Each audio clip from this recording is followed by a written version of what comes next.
أذكى موز ممكن تاكلها على أحلى فيو بس. وكريستيانو رونالدو بالجزيرة. I used to see him on the door of the school. أعلى قمة في جزيرة ماديرا.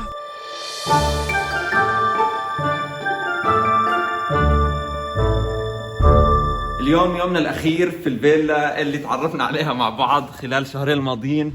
هاي الفيو لآخر مرة بنشوفها اليوم. إلى اللقاء يا فيلا، إلى اللقاء ماديرا. بس قبل ما نطلع لازم أفرجيكم كيف كانت حياتي على هاي الجزيرة وشو شفت فيها. خلينا نرجع شوي بالوقت لأول ما وصلت. وصلنا على مطار كريستيانو رونالدو. ماديرا هي جزيرة في وسط المحيط، عرفت عنها برحلاتي السابقة وحبيت أشارك هذا الجمال مع رفقاء الرحلة. والله أول ما نزلت من الطيارة وشفت الوضع بالجزيرة جمال خيال. صار فينا قشعريرة. والله. So here we go.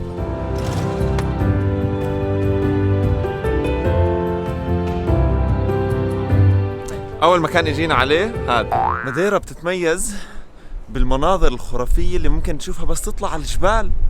بتشوف المحيط الأطلسي، بتشوف المدن، بتشوف الجبال، بتشوف الهواء وهو بده يطير الطاقية.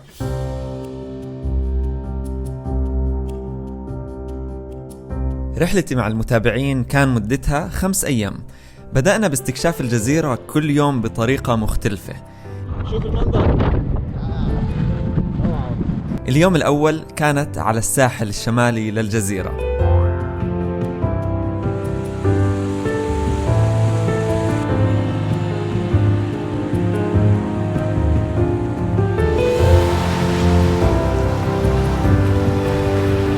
عم نروح من مكان لمكان رهيب طبيعيا. شوفوا هاي التشكلات الصخرية داخل المحيط اللي بضرب فيها الموج بطريقة بتخليها فعلا ساحرة. وقت الغروب شكلها بيكون رهيب.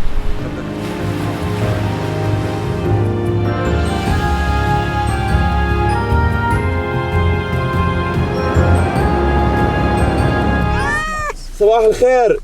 اليوم طالعين مع الشباب الطيبة، بدنا نعمل هايكينج. اليوم الثاني كان للمسار إلى آخر نقطة شرق الجزيرة، بونتا دو ساو لورينزو.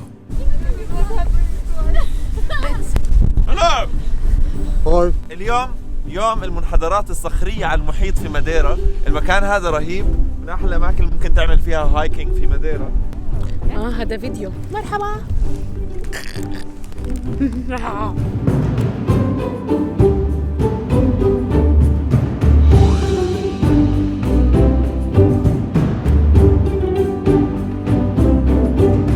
كيف شايفين الطبيعة؟ واو واو واو. So beautiful. مش قادرة أوصف، كل إشي جميل، كل إشي يعني every point.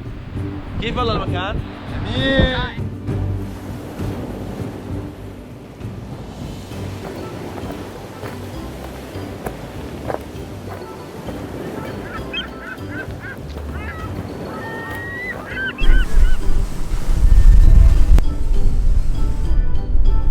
وقفنا شوي ناخد سناك صغيرة في الطبيعة.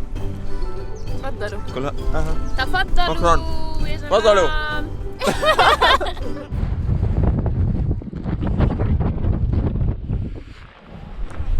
أول واصلين إلى القمة. أنا عبد العزيز. كيف والله الفيو؟ شوفوا. جريت جميل جدا.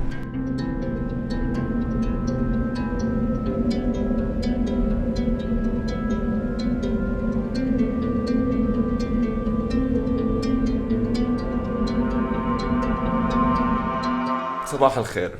اليوم منال وسيرينا زبطونا بفطور، فبدنا نفطر وبعدين بنطلع. اليوم يومنا كان شوي فيه راحة.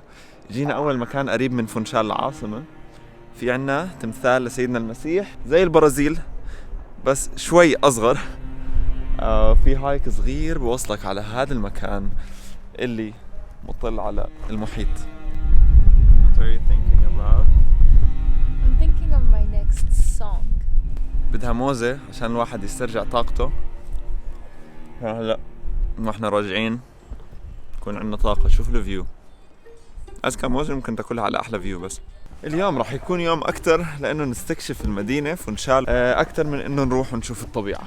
بداية يجينا تقريبا على راس الجبل في مدينة فونشال. بدنا نروح نشوف واحدة من العادات الشهيرة اللي موجودة في جزيرة ماديرا ومعروف فيها. اللي كان بدنا نشوفه هي الطريقة اللي كان يتنقل فيها أهل ماديرا أيام زمان، اللي هي على عربة بجرها شخصين على الجبل. لكن حاليا هذا النشاط متوفر فقط للسياح وبطلوا طبعا أهل الجزيرة يستخدموه. كمية النشاطات اللي ممكن تعملها في المدينة كتير كبيرة، منها انك تيجي على الشط، ممكن تسبح خصوصا لو كانت الدنيا صيف، وممكن تتمشى في المدينة القديمة.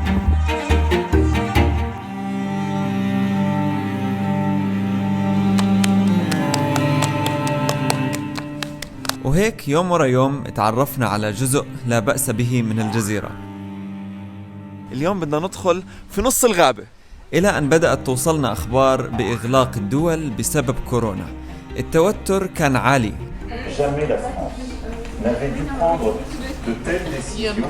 قبل 3 أيام ما كنا حاسين إنه في إشي غريب، كنا مستنيين نخلص الرحلة ونروح، بس هلا قاعدين بندور على بيوت في ماديرا عشان نقعد شهر. وكريستيانو رونالدو بالجزيرة، هلا بنروح ونحكي له تعال انزل نلعب جيم طابة. والله بنسليه، بنعمل فيه ايه؟ فيني نتذكر شو كنت تعمل أيام الكورونا؟ والله كنت في ماديرا واستأجرت شقة وقعدت لي 2 سنين. لكن بالنهاية الكل رجع على بلده زي ما شفتوا بالفيديوهات الماضية من قصتنا مع الكورونا. وضليتني أنا ومنال في الفيلا اللي استأجرناها. بهديك الفترة اتعرفت على جواو وطلعنا أكثر من مرة على دراجته نستكشف الجزيرة. صباح الخير. أنا جواو. أنا من ماديرا. I arrived here because I was traveling around the world by motorbike. I have crossed Europe and I went down east coast of Africa from Egypt to South Africa. And last month I was already going up South America. I was in Chile, and when the COVID-19 pandemic started, I head back to Madeira. And luckily I met Kassem in Madeira. I'm the lucky one.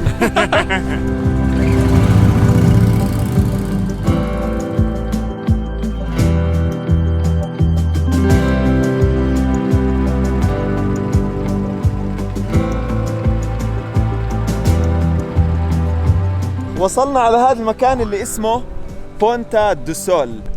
Here is very nice for the beach, but also this little bar, when it's open, where it's not COVID time, has really nice food. وصلنا على مكان جديد، هذا المكان اسمه سانتانا. People come here to see how we lived like 100 years ago, and these small houses, they sell typical stuff. Like this one sells traditional sweets. وبالعادة بيلبسوا اللبس الشعبي تبع ماديرا، فإشي حلو لما حدا يجي على ماديرا يمر من هذا المكان يشوف البيوت كيف كانت زمان إذا عندكم وقت في خطتكم. وصلنا على واحدة من نقاطي المفضلة، كرين فيو بوينت. شوفوا هذه الإطلالة، هذا الجبل خصوصا وقت الشروق. هلأ للأسف الإضاءة مش كثير كويسة، بس منظر عجيب عجيب عجيب. موجود في مدينة فايال شمال الجزيرة.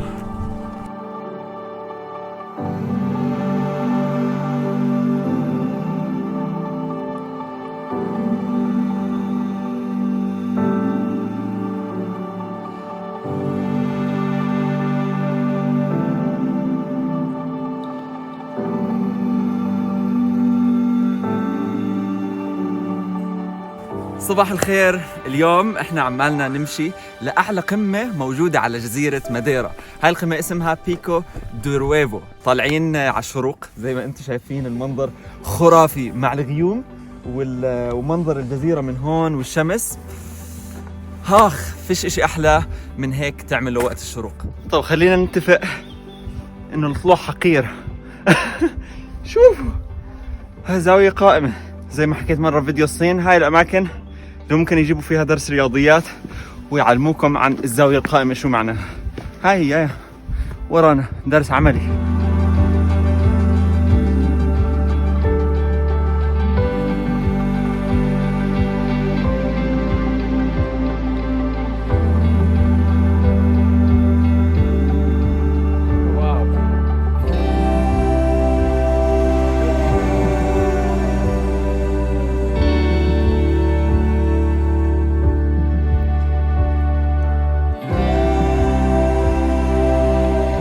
وصلنا القمة، أعلى قمة في جزيرة ماديرا، بيكو درويفو. المنظر من هون تقدر تشوف كل نواحي الجزيرة، الشمال الجنوب والشرق والغرب. شايفين على الداير الجزيرة كلها مبينة. المكان رهيب، كتير برد، فيش حدا غيرنا لأنه الدنيا كورونا، هاي بالعادة بتكون مليانة ناس.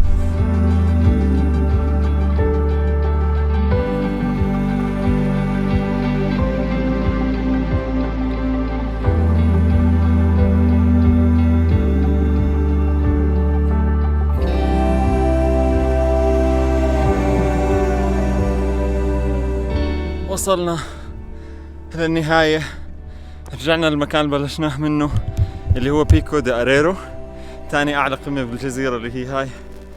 هذا كان واحد من أصعب مسارات المشي اللي بمشيها، فعلا صعب، لكن شعور الوصول إلى القمة بعد تعب شعور لا يضاهيه شعور amazing. دخلنا السيارة، أنا ميت. How was your hike, Joao? It was good surprise, good weather. It's been more than 20 years that I did not do this hike. Nice. So it was a good day. في آخر أسبوع إلي بالجزيرة اتعرفت من خلال جواو على كتير من أهل الجزيرة اللي بعضهم صاروا أصدقاء مقربين. طلعت معهم بآخر أسبوع واحد من أجمل مسارات الجزيرة. اليوم طالعين نمشي مسار واحد من اللافادوس، حسب ما سمعت إنه هو من أحلى اللافادوس اللي ممكن تمشيهم.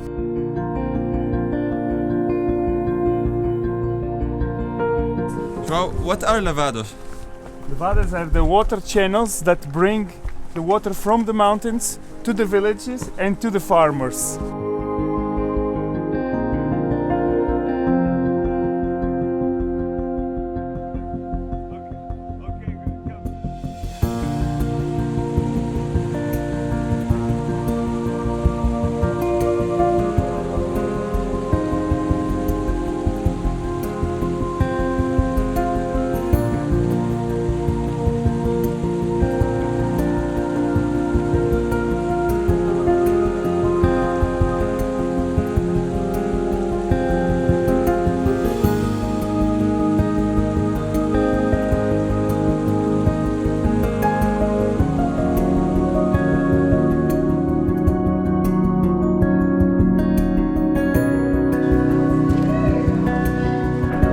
But this is very big tunnel because of this. دخلنا جوا النفق، والنفق تقريبا نص ساعة مشي عشان نطلع منه. تخيلوا قد ايه كبير، نص ساعة مشي جوا الجبل في نفق. We have some luggage. Big luggage. 2015 Robert. COVID.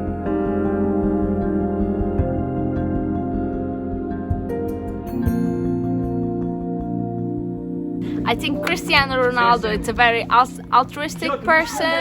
He usually likes to help people because he came from a very low point of life, and Have you he met him? knows. No, I haven't met You him. haven't met him? Nobody in the island haven't met him. He's Really? like a mythic figure, even in Madeira. Nobody has ever met him. Cristiano Ronaldo, the best player in the world, of course. Have you met him? When he was very small, I used to see him on the door of the school. Playing football, yeah? Yes. We want to change the name of the island to Cristiano Ronaldo. Okay. That will be the We best. started with the airport. Yes. Now we go to the rest. And he deserves. It's okay. He's more known than the island, so it's fine. No problem. We can live with that. هذا كان يفترض انه يكون يومي الاخير في الجزيرة، لكن خط الطيران منعوني اصعد بالطائرة لانه في اوفر بوكينج. هاي هالطيارة نصها فاضية وممنوع اطلع فيها. استضافني احد اصدقاء جواو بالبيت عنده بعدها عدة ايام، وانتشرت قصتي في الجرائد البرتغالية، فتواصل معي احد موظفين المطار واكد لي انه رح يضمن مقعدي بالرحلة التالية بعد عدة ايام، وهذا اللي حصل. رحلة كان يفترض تكون 6 أيام لكنها امتدت 2 شهرين. بالبداية كانت صعبة، يعني مش معقول كل شيء خرب مع بعضه، لكن خرجت منها وعندي قصة وأهل وأصدقاء طيبين متحمس أزورهم بالمستقبل. مرات في أظلم الليالي ممكن تشوف عالم مش موجود بالنهار، وتجربتي في ماديرا كانت تجربة مظلمة لكنها مليانة نجوم. هاي كانت قصتي، كثر الله أسفاركم. سلام.